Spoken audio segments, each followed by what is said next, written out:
Hello दोस्तों, कैसे हो आप लोग। आज हम इस वीडियो में चर्चा करेंगे कि अमित शाह की वर्चुअल रैली थी वह चुनाव के लिए थी या लोगों को कोरोना के लिए एकजुट करने का प्रयास था।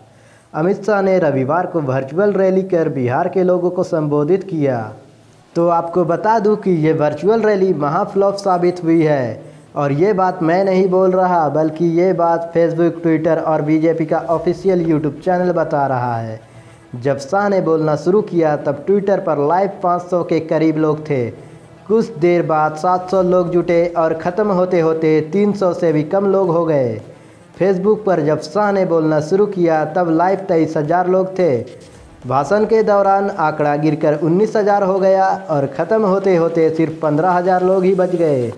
बीजेपी ऑफिशियल यूट्यूब चैनल पे जब शाह के भाषण शुरू हुए तब यहाँ लाइव 16,000 लोग थे। भाषण के बीच में 15,000 लोग बने रहे और ख़त्म होते होते 14,000 लोग हो गए। यानी कि अगर एवरेज देखी जाए तो 40,000 से भी कम लोगों ने शाह को लाइव सुनना पसंद किया। अमित शाह जी ने कहा कि ये रैली चुनावी रैली नहीं बल्कि कोरोना के खिलाफ लोगों को एकजुट करने का प्रयास है। तो अमित शाह जी, आप ये जान लीजिए कि आपकी बातों में कुछ अंधभक्त ही आ सकते हैं।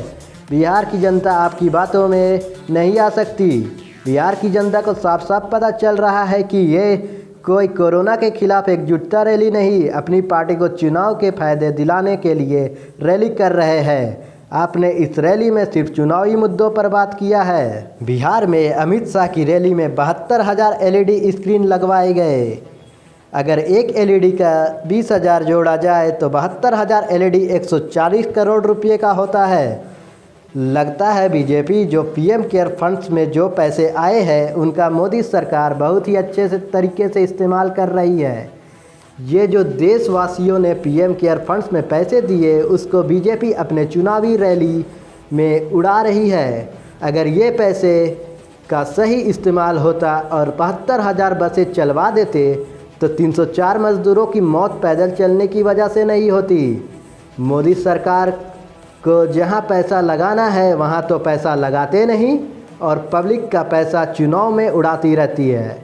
ये सरकार गरीबों की सरकार नहीं बल्कि जुमलेबाजों की सरकार है जो जनता को बेवकूफ़ बनाकर उनका वोट हासिल करते हैं।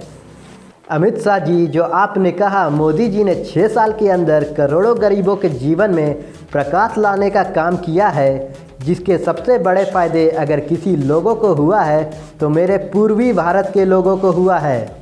अमित शाह जी, ये सब बातें जो आपके अंधभक्त हैं उन्हीं लोगों को अच्छी लग सकती है। बाकी जनता सब जानती है कि मोदी सरकार ने करोड़ों गरीबों को लूटने का काम किया है, ना कि उनके जीवन में प्रकाश डालने का। और सच बात तो ये है कि उनका सारा नुकसान पूर्वी भारत के लोगों को ही हुआ है।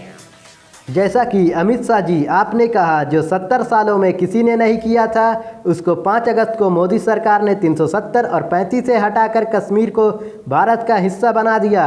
तो आपको हम बताना चाहते हैं कि कश्मीर तो भारत का हिस्सा पहले से ही था और आप तो कह रहे थे कि ये रैली कोरोना के खिलाफ एकजुटता की रैली है।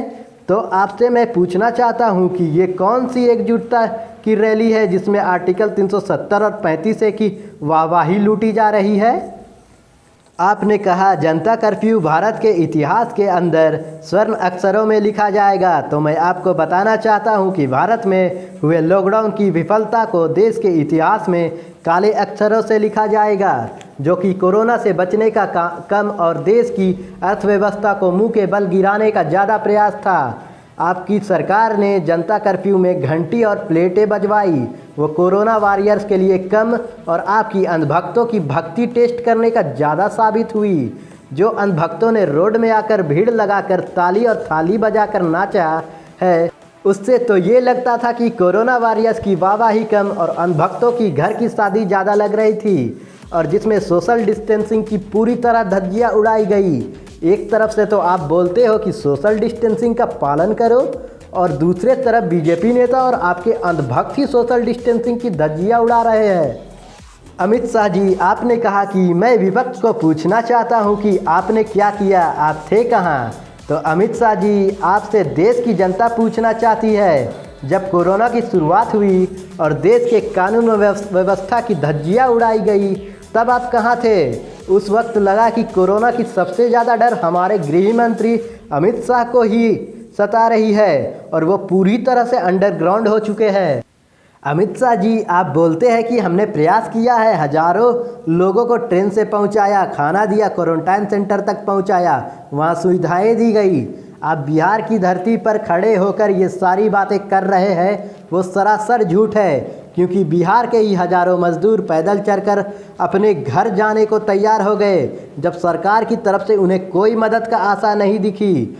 और आपने कहा कि मजदूरों को ट्रेन से घर पहुंचाने का काम किया गया, तो मैं आपको बताना चाहता हूं कि ट्रेन से मजदूरों को लाने के लिए मजदूरों से पैसा जमकर वसूला गया। इंडिया में कितने मजदूरों ने पैदल कड़कती धूप में चलकर दम तोड़ दिया।